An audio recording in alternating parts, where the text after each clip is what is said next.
हारल थाकल भर दुनिया सा एलो वहीं के द्वार। हकारून फटकारून यो बाबा करियो बेरा पार।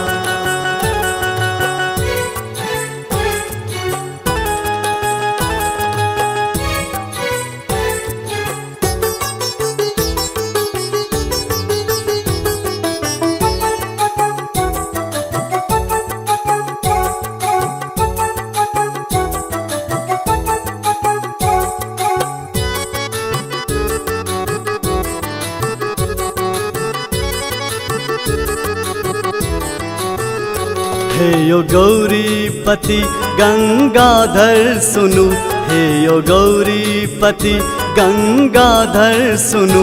चार पाती में दुखरा सुनाबै छी, हे यो गौरीपति गंगाधर सुनु। चार पाती में दुखरा सुनाबै छी। कने फेरियो नयन दुख करियो हरण। कने फेरियो नयन दुख करियो हरण। हे यो माँ सजन नहीं छोड़ब चरण। हे यो गौरीपति गंगाधर सुनु। चार पाती में दुखरा सुनाबै छी, चार पाती में दुखरा सुनाबै छी।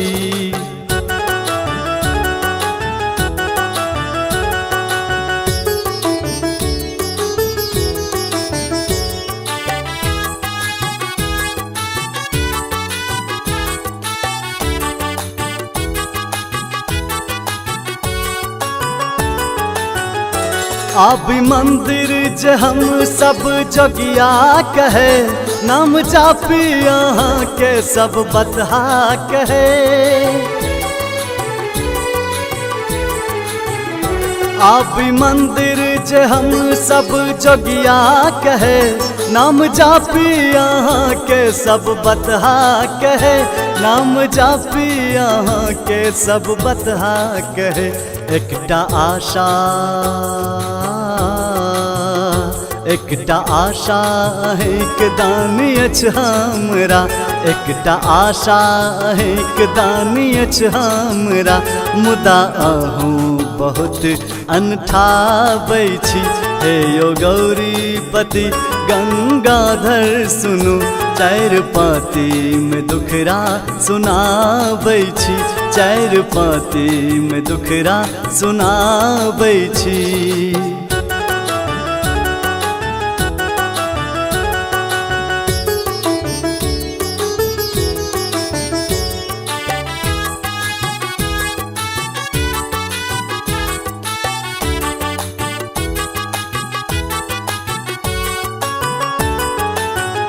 ते जब जाहूँ हम जेबै कता। चैन जिंदगी में हम कहूँ पेबै कता।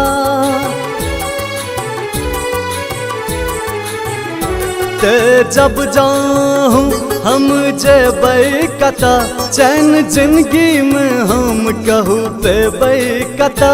चैन जिंदगी में हम कहूँ पेबै कता। फटकार छे, फटकार छे सब, दुत्कार छे सब। फटकार छे सब, दुत्कार छे सब। भाव भावना में अपन हम सुनबै छी।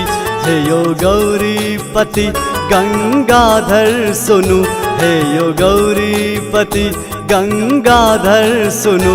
चार पाती में दुखरा सुनाबै छी।